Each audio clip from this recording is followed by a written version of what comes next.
जय श्री कृष्णा मित्रों, आप सभी का बहुत बहुत स्वागत है आपके अपने चैनल भक्ति सागर में।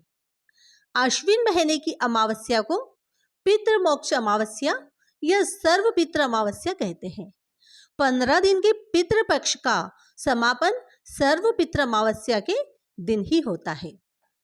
इसे महालय भी कहते हैं। सर्व पितृ अमावस्या के दिन ज्ञात और अज्ञात पितरों को विदाई दी जाती है ताकि पितृ प्रसन्न और संतुष्ट होकर पितृलोक लौटें।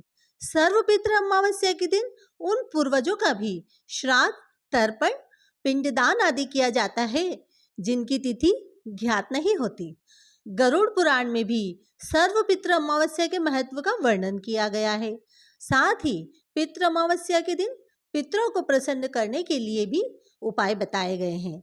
मान्यता है कि पितृ अमावस्या के दिन विधि विधान से किए गए श्राद्ध, कर्म और उपाय पितरों को मोक्ष दिलाते हैं। साथ ही जातक को अपार सुख समृद्धि भी दिलाते हैं। इस साल सर्व पितृ अमावस्या 2 अक्टूबर 2024 को है। साथ ही इस दिन सूर्य ग्रहण भी लग रहा है। पंचांग के अनुसार अश्विन अमावस्या या पितृ अमावस्या 1 अक्टूबर 2024 की रात 9:39 पर शुरू होगी और 2 व 3 अक्टूबर की मध्य रात्रि 12:18 पर समाप्त होगी। आइए जानते हैं पितृ अमावस्या के उपाय। यदि पितर अतृप्त होकर पितृलोक लौटते हैं तो परिवार को पितृदोष झेलना पड़ता है। पितृदोष घर में बीमारी, अशांति, गरीबी लाता है। वंश वृद्धि और करियर में उन्नति रुक जाती है। इसलिए सर्व पितृ अमावस्या के दिन ज्ञात और अज्ञात पितरों का श्राद्ध और तर्पण करें। साथ ही गरुड़ पुराण में बताए गए ये काम भी करें। पंचबली कर्म। गरुड़ पुराण के अनुसार सर्व पितृ अमावस्या पर पंचबली कर्म जरूर ही करना चाहिए। पंचबली कर्म से मतलब है गाय, कुत्ता, कौए, देव और चींटियों के लिए भोजन निकालें। इन सभी के लिए विशेष मंत्र बोलते हुए भोजन सामग्री निकाल कर रखें। आखिर में चींटियों के लिए भोजन सामग्री पत्ते पर निकालने के बाद ही ब्राह्मण के लिए भोजन परोसें।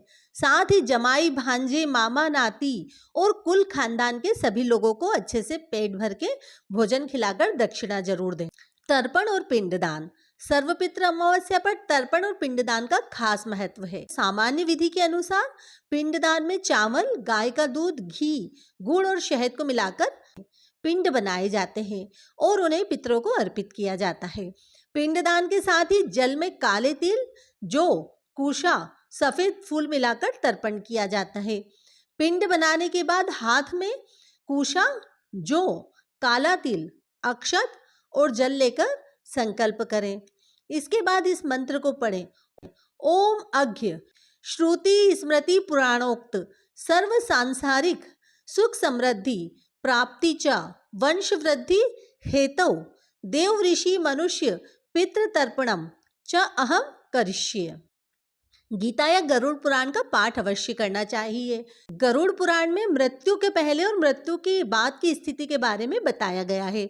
इसलिए यह पुराण मृतक को सुनाया जाता है, क्योंकि मान्यता है कि मृत्यु के कुछ दिनों बाद तक आत्मा अपने घर के आसपास रहती है।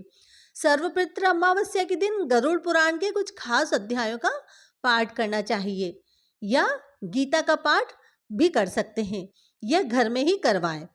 आप चाहें गीता का पाठ भी कर सकते हैं। आप चाहें तो संपूर्ण गीता का पाठ करें या सर्वपितृ अमावस्या के दिन पितरों की शांति के लिए, उनका आशीर्वाद पाने के लिए, उन्हें मुक्ति का मार्ग दिखाने के लिए गीता के दूसरे और 7वें अध्यायों का पाठ अवश्य ही करना चाहिए। दान कर्म। इस दिन गरीबों को यथाशक्ति दान देना चाहिए।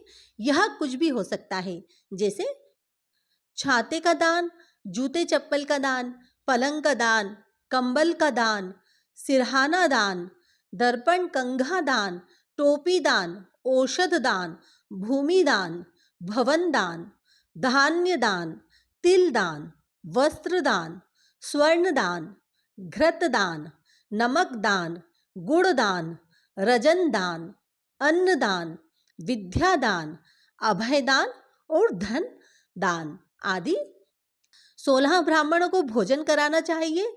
सर्वपित्र अमावस्या पर पंचबली कर्म के साथ ही बटुक ब्राह्मण भोज कराया जाता है। बटुक यानी वे बच्चे जो वेद अध्ययन कर रहे हैं या ब्राह्मणों के छोटे बच्चों को भोजन कराया जाता है। इस दिन सभी को अच्छे से पेट भर भोजन खिलाकर दक्षिणा दी जाती है। ब्राह्मण का निर्व्यसनी होना जरूरी है और ब्राह्मण नहीं हो तो अपने ही रिश्ते के निर्व्यसनी और शाकाहारी लोगों को भोजन कराएं। ब्राह्मण नहीं मिले तो भांजा, जमाई या मित्र को भोजन कराएं।